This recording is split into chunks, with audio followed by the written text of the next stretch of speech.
notre système de production intensive est responsable de la dégradation des ressources. Bonjour les engrais. Farmbot est un robot potager. C'est un robot intelligent, il produit autrement. Son but, réintroduire la culture potagère dans nos modes de vie. Pour ça, il fait la synthèse de toutes les techniques agricoles que nous connaissons depuis le néolithique. C'est le 6e millénaire avant notre ère, l'arrivée de la pierre polie. Mais c'est surtout le début de l'agriculture en Europe. Dans les années 60, celle-ci va radicalement changer.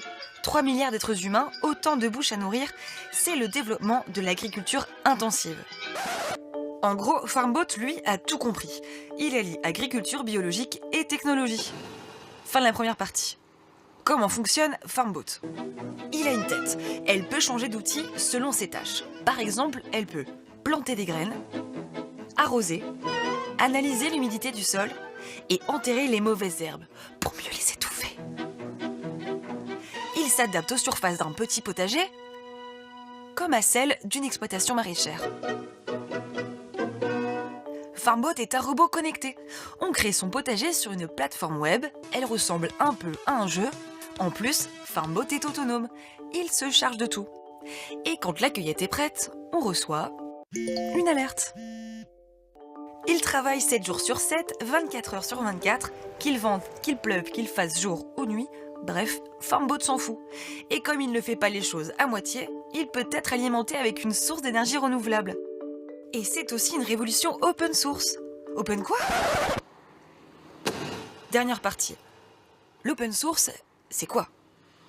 En gros, ça veut dire que les logiciels de Farmbot, les sources des plans et les composants sont gratuits et ouverts à tous. On peut donc monter, réparer et fabriquer soi-même son robot. Farmbot a été conçu par ces Californiens, mais il a aussi pu être fabriqué par Farmbot France parce qu'il était open source. L'open source, c'est lui, Richard Stallman, qui l'a inventé dans les années 80. Merci. Un jour, il tente de reprogrammer sa nouvelle imprimante, et là, il découvre que c'est impossible.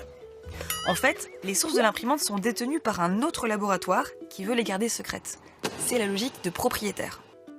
Monsieur Stallman décide alors de créer un système d'exploitation entièrement libre. C'est le fameux open source.